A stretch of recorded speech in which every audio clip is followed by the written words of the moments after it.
हर हर महादेव दोस्तों, जय भोलेनाथ की। आज है दोस्तों 26 जुलाई और सुबह के 5:11 का समय हो रहा है दोस्तों इस समय पर। और आप देख सकते हैं केदारनाथ धाम मंदिर का नज़ारा कुछ इस प्रकार है और आपको इक्का दुक्का यात्री मंदिर की तरफ जाते हुए दिखेंगे।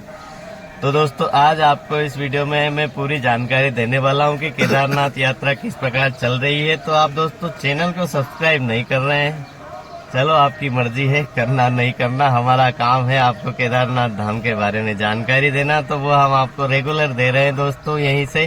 तो दोस्तों अभी सुबह 4:27 पे आज मंदिर को खोल दिया गया था और मंदिर के अंदर गर्भगृह में जाकर हमने बाबा केदार के दर्शन किए, जलाभिषेक किया और अभी भी मंत्रोच्चारण चल रहा है मंदिर के अंदर। आप यहाँ तक भी आवाज उसकी सुन सकते हैं। तो दोस्तों कुछ इस प्रकार है। और बात करें केदारनाथ धाम तक पहुंचने की, तो दोस्तों अभी कल जो यात्री आए थे गौरीकुंड से चढ़कर, उनका कहना था कि हम हरिद्वार से जब आए थे तो रास्ते में हमें एक जगह पे पहाड़ी टूटी हुई मिली थी, जिसे जेसीबी मशीन को ठीक करने में 2 घंटे का समय लगा था और 2 घंटे तक हम अपनी गाड़ियों में थोड़ी देर हमें रुकना पड़ा था 2 घंटे के लिए। उसके बाद में रास्ता फिर से चालू कर दिया गया था और हम सोनप्रयाग पहुंच गए थे। सोनप्रयाग से गौरीकुंड के लिए हमें टैक्सी में बिल्कुल भी लाइन में नहीं लगना पड़ा। जैसे ही गौरीकुंड आए हम सोनप्रयाग से, हमें वहां से हमने अपनी पैदल ट्रैकिंग को स्टार्ट कर दिया। पर उनका ये भी कहना था कि पैदल चढ़ने में पूरा दिन लग गया हमें और सुबह से शाम हो गई केदारनाथ धाम तक पहुंचते पहुंचते।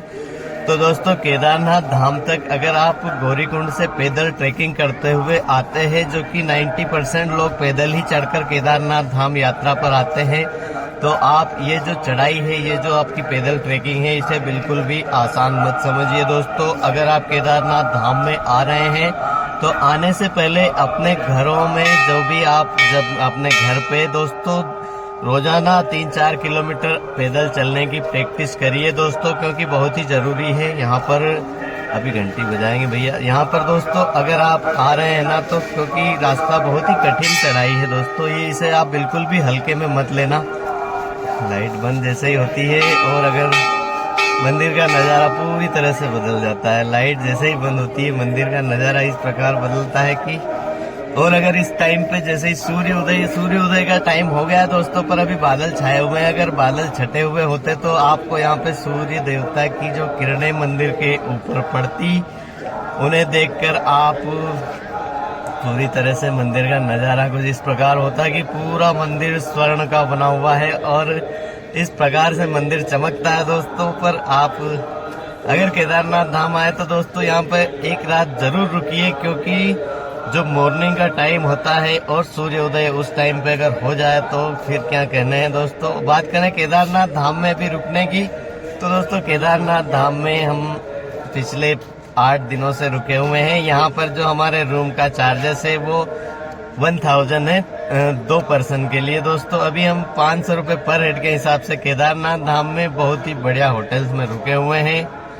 और दोस्तों गौरीकुंड में अभी जो रुकने का जो चार्जेस है, वहाँ पे भी गौरीकुंड में हम 2 व्यक्ति रुके थे, 500 रुपये का रूम मिल गया था हमें, तो हमें 250 रुपये ही लगे एक व्यक्ति के। तो इस हिसाब से दोस्तों अभी जो केदारनाथ धाम की यात्रा बहुत ही ज्यादा सस्ती है, इतनी सस्ती है कि आप सोच भी नहीं सकते। और यहाँ पे खाने पीने की चीजों का बिल्कुल भी, अभी तो भंडारे भी चल रहे हैं और होटलों पर भी आपको अगर रुकते हैं आप, तो होटल पे भी आपको खाने के लिए 100-150 रुपये में भरपेट भोजन मिल जाता है।